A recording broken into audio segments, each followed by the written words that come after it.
we will begin with the introduction of the candidates. All right. I guess we will open up with your statements, with your opening statements, and we will start right here with Mr. Eric Lane, because I messed you up before. So go ahead, Eric. You've got your 2 minutes. 3 minutes. 3 minutes. First, I'll start with, can you guys hear me okay? Use the mic. Use the mic. Recording? Use the Oh, mic. they see it too, huh? Oh, okay. Sorry, Mike doesn't get an advantage for being the tallest here. Very good. All right, hi everybody. My name's Eric Lane. I grew up here in Harford County, and I went to North Hartford long ago. I live up in North Hartford today. I own a horse farm. We do grow some products as well. I went to University of Maryland, a mechanical engineering degree. Went off to Silicon Valley, became an entrepreneur, and moved back here to Harford County. My parents were a hairdresser and a Baltimore County cop. So I grew up a pretty normal life, like most of us around here, with middle-class family and opportunities, that would be expected in this part of the world.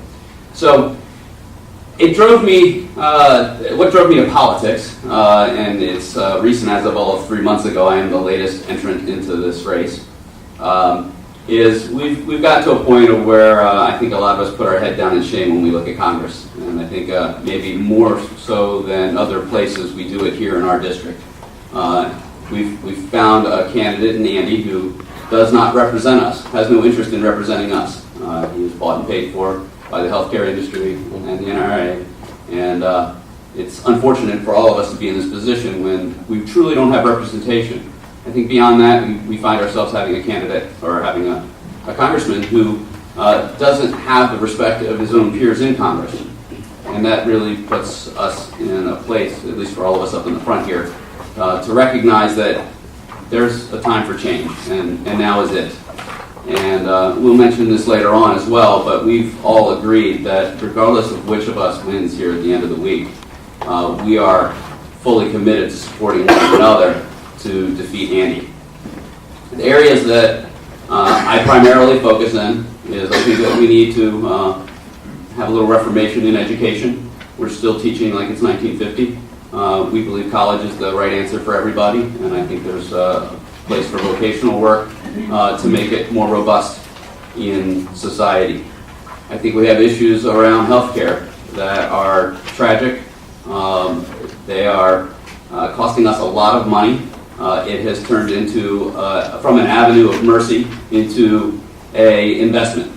And the investors have perverted the medical industry so badly that we're all paying the price for it, whether it's prescriptions or services or anything like that. We have pensions that are under a lot of duress, and that's going to cause a lot of problems in the future. So I'm a fiscal conservative. I have a little bit different take on things.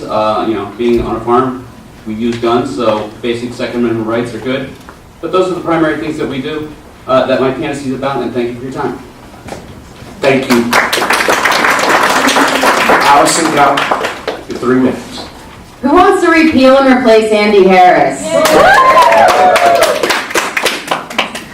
So, I'm Alison Galbraith. I am a product of Bel Air. I grew up in historic Bel Air. I could walk to the Kleins down on Main Street from where my house was. I graduated from Bel Air High School, as did my brother. My sister graduated from Ballston High School.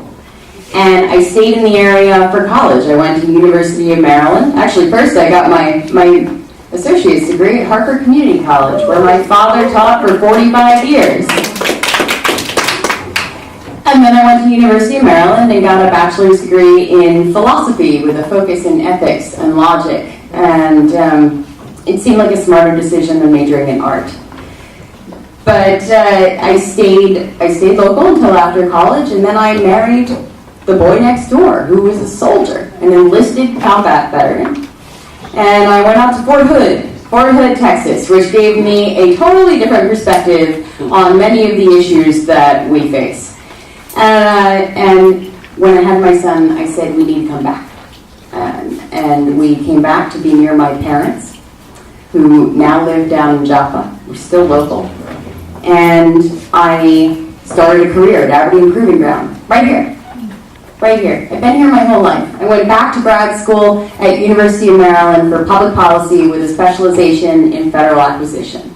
And I've made it my business to understand how the federal government operates, and I specialize in federal acquisition streamlining and program management. I've been doing that for a decade now. I had zero intention of ever getting into politics because it seemed like a disgusting, dirty game that I wasn't interested in playing. And then I went to my congressman because life had happened, right? My mom had had a series of strokes. I got laid off because I couldn't do 9 to 5 without the calls during the day. And when I got separated and then divorced, I would have lost my health insurance if it weren't for the protections for women built into the Affordable Care Act. So I went to go see Andy Harris, and I explained that. And I said, will you vote against anything which allows for gender rate hikes? And he says, well, I don't think most people would mind if women paid a little more for health insurance. And 3 days later, my mother, she passed away, and she'd been a healthcare advocate, an advocate for universal healthcare and addressing racial disparities in healthcare for her entire career. And it seems so ridiculous that here's our congressman, somebody who's supposed to work for us, wanting to threaten not just my livelihood, but the one silver lining of some of the most difficult years of my entire life. And I decided it was time to take government back, that we deserve a representative who's going to work for us, that we deserve a representative who knows that their job is to be responsive, to be available, to advocate on our behalf. And that requires listening and showing up and having some compassion and an understanding of the issues that everyday people face, which he does not. I believe every family, regardless of shape, color, size, deserves the tools and resources that they need to live and to earn a living and support themselves and to retire in comfort. And given what I do, streamlining, I know that we don't need more government or more spending to do it. We just need to be smarter with it. It's time to stop, so thank you. Thank you so much, Alison. Michael Pullen. So my name is Michael Pullen. I want to thank you all for being here and thank you all for your commitment and enthusiasm, because we're in a difficult time, as we all recognize, and we're all going to be part of the solution. So thank you. My dad came home from World War II. He moved to Holden, West Virginia. He worked in the mines. I'm the fifth of seven. 7 years after that, he was working in Manhattan. He was a mining engineer, not afraid to roll up his sleeves and get to work with people who do the work. I grew up in Fairfield, Connecticut, which is a suburb of New York City. Went to school at Boston College and graduated and went to law school in Boston, moved to the Eastern Shore the day of my final exam in law school, my last exam. Live in the same house that my wife and I bought 40 years ago. Became a public defender. One of the early cases, I had two brothers, 9 and 10 years old. They were living with their grandma, who was a wonderful woman, but a little bit overwhelmed. They got into some hijinks, and the state wanted to take them away, put them in a juvenile facility. So we fought that and fought hard, and we won. 40 years later, when I was the county attorney at Talbot County, I'm in a work group, see a new guy at the work group, but hadn't seen him before, so I introduced myself. He told me his name. He said, I represented a kid like that when he was 10. He said, that was me. And he said, do you remember what you told me? And I said, no, I don't. He said, you said that life is hard, and sometimes it's easy to make the wrong choice. And he carried that with him for 40 years. And he gave that back to me. And it was a real gift, because it reminded me and reaffirmed the reasons that I had become a trial lawyer in the first place. So in 1993, about 25 years ago, I became the county attorney for Talbot County. I worked with both Republicans and Democrats, drafting legislation to solve problems and work for people. I'm the only candidate that's held public office. And I was good at that. I liked my job. I did some good things. But when I saw what was happening in Congress and in national politics, I decided to resign from that job to run for Congress. The reason I did was because Congress needs help. Congress is broken. I'm 67. My kids are all grown. They're all through college. They're out on their own. They've got kids of their own. And I felt it was time for me to give back. So that's why I'm running. That's why I'm here. We need universal health care. We need free public tuition at universities and colleges, and we need education, not incarceration. We need to protect the bay and the environment. And that's what I will do as your representative in Congress. Thank you very much for coming, and let's do this. Thank you so much. Jesse Cole. Hi, my first name is Jesse. My last name is Colvin. That's spelled C-O-L-V-I-N, if you're going to the polls. By way of introduction, I'm a fourth-generation Marylander. We arrived, a family of immigrants, in 1899. And if you flash forward to my parents are big hippies. When my dad met my mom, he had three things. He had his VW van, he had his beard, and he had his ponytail. And my dad has been in the public defender's office in our state my entire life, and my mom is really kind of the boss. Is a judge. She's a district court judge. I'm very sure they had a law school picked out for me when I was born. All that changed on September 11th. And September 11th, as a senior in high school, inspired me to study Arabic in college and Middle East history in college. And then I went to Syria after college. And I taught English to Iraqi refugees. This was 2006. So you can imagine how my students felt about the Bush administration. They detested the Bush administration. But some had served as interpreters and translators for our men and women on the ground, troops and diplomats. That had a huge impact on me. And I came home and I joined the military. I served as an intelligence officer in the Army Rangers. I served 4 combat deployments to Afghanistan. My campaign manager, Carlos, who's just stepped out, served 2 with me, side by side. Oh, there's Carlos, raising his hand in the back. After the military, I worked inside an investment bank, not to seek a personal fortune, but if you remember the housing crisis and the reckless and irresponsible behavior that caused the housing crisis, we were the internal fraud team. It was our job to stop that, find that next set of reckless and irresponsible behavior. My wife and I really have every reason not to be doing this campaign. We just celebrated our 1-year wedding anniversary. My son is 9 weeks old this week. He was out knocking doors this morning with me. At some point after the presidential election, there was no lightning bolt moment, but I turned to my wife and said, we got to do something. My wife runs a nonprofit to prevent military veteran suicide, so she said, I'm doing pretty good work, you go figure it out.